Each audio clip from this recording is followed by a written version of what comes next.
열왕기하 2장 6절부터 14절까지 다 함께 읽도록 하겠습니다. 시작.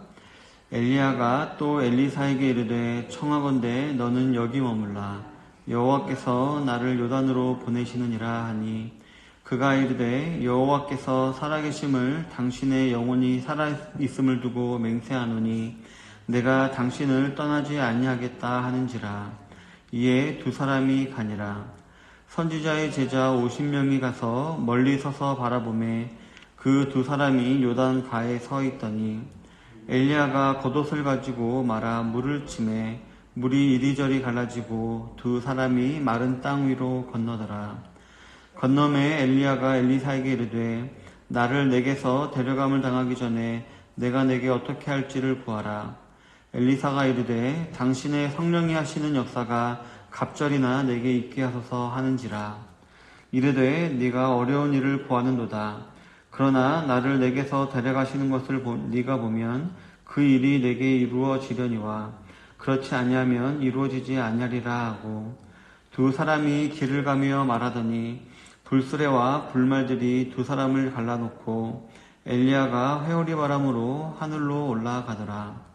엘리사가 보고 소리 지르되 내 아버지여 내 아버지여 이스라엘의 병거와 그 마병이여 하더니 다시 보이지 아니하는지라.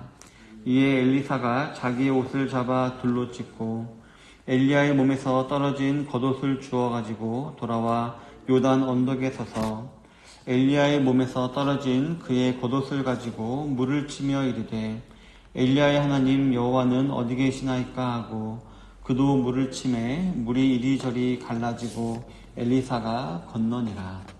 아멘. 오늘은 본문을 중심으로 해서 갑절의 능력으로 이라는 제목으로 하나님 말씀을 나누기를 원합니다.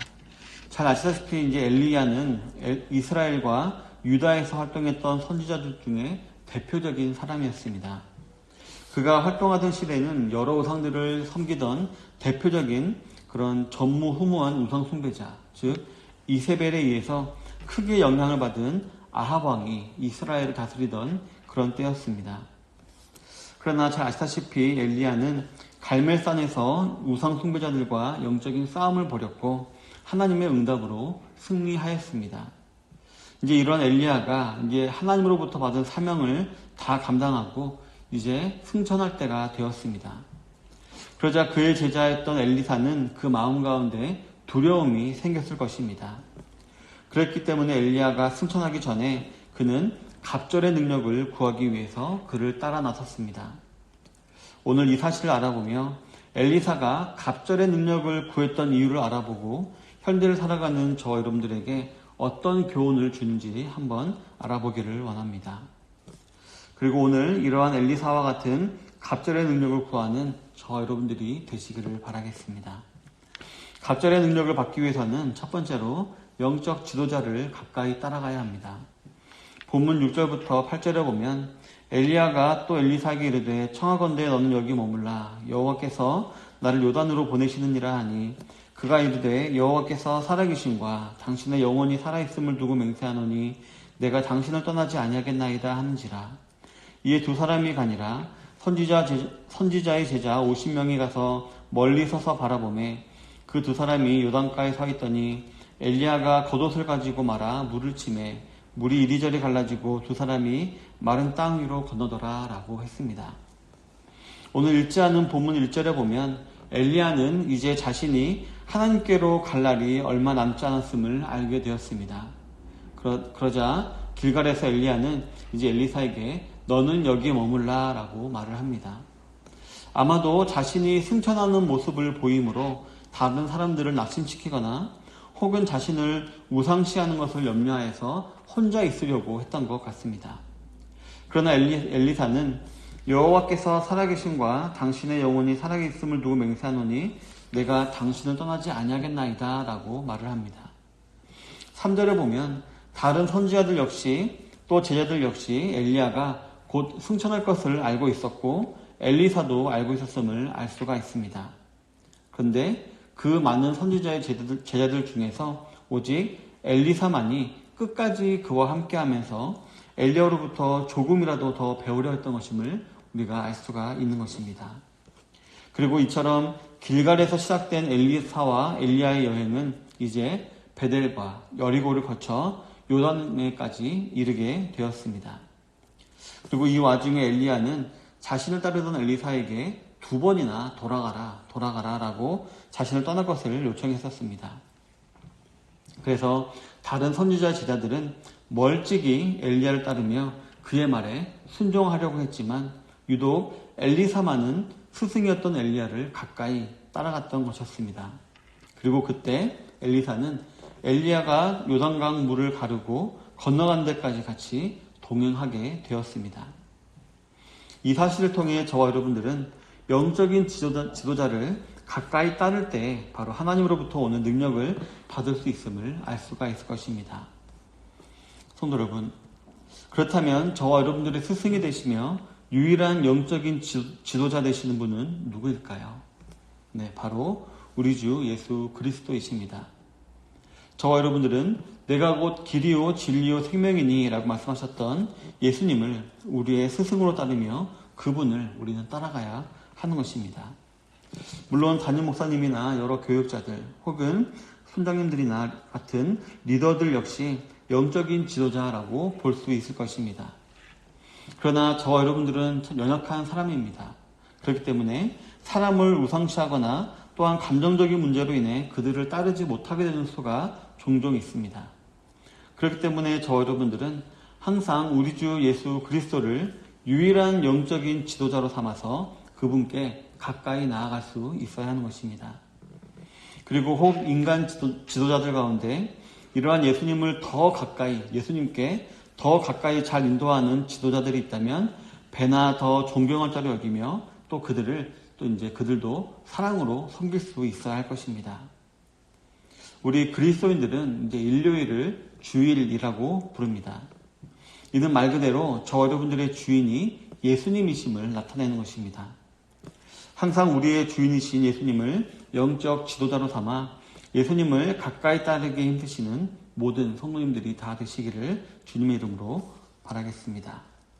갑절의 능력을 받기 위해서는 두 번째로는 겸손하게 또 간절히 사모해야 합니다.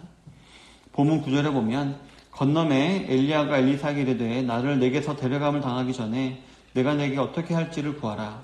엘리사가 이르되 당신의 성령이 하시는 역사가 갑절이나 내게 있게 하소서 하는지라 라고 기록을 하고 있습니다.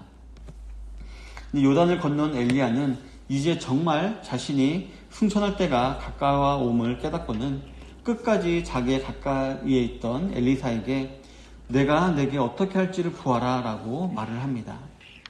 그러자 엘리사는 당신의 성령이 하시는 역사가 갑절이나 내게 있게 하소서라고 말을 합니다.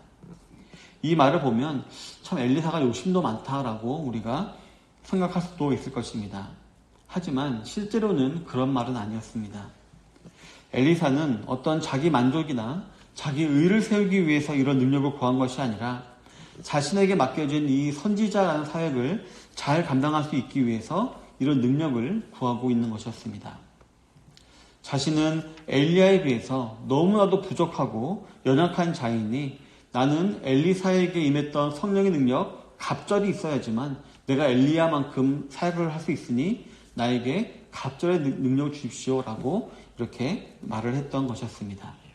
즉 이 말은 이 엘리사가 좀 이렇게 교만하거나 욕심에 따른 말을 한 것이 아니라 오히려 겸손하며 간절히 구하는 그의 요구임을 우리가 알 수가 있습니다.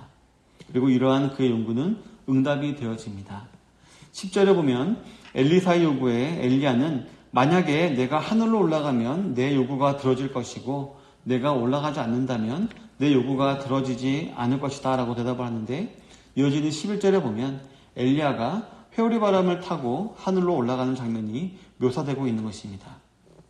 즉 하나님께서도 이러한 엘리사의 겸손하고 간절한 요구를 응답하셨던 것이었습니다.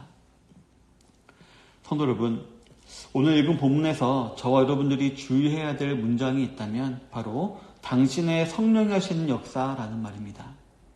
이 말이 왜 중요할까요? 바로 이 말에 엘리사의 겸손과 간절함이 배어있기 때문입니다. 엘리사는 어떤 하나님의 능력이 자기에게 주입이 되어서 자신이 어떤 큰 일을 하게 되기를 원하는 것이 아니었습니다. 그저 엘리사를 통해 역사하셨던 성령님이 나에게도 오셔서 자신을 도구로 사용하여서 이렇게 똑같이 사역 감당할 수 있게 해달라고 말하는 것일 뿐이었기 때문이었습니다. 자기 자신의 의나 자기 자신의 능력을 자랑하려는 것이 아니라 결국 하나님의 능력이 드러나기를, 하나님의 영광이 드러나기를 바랬던 것이었습니다. 또한 자신도 어떻게 보면 한 번 사는 인생, 성령님의 지배를 받아 귀하게 쓰임받고 싶다라는 간절함이 묻어있다라고도 볼 수가 있는 것입니다. 성도 여러분, 저와 여러분들은 항상 하나님의 영광을 구해야 합니다. 이를 위해서 오늘 엘리사와 같이 겸손하고도 간절하게 정말 갑절의 능력을 구하시는 성도 여러분들이 다 되시기를 바라겠습니다. 우리 사랑하는 성도 여러분, 우리 아버지 하나님께서는 언제나 항상 우리와 함께 하십니다. 그러나 광야와 같은 세상에서 살아가다 보면 하나님이 우리와 함께 하신다라는 사실을 우리가 자주자주 잊은 채 지내기가 식상입니다. 그렇기 때문에 저와 여러분들은 의식적으로 더욱더 주님과 가까이 있기를 노력해야 합니다.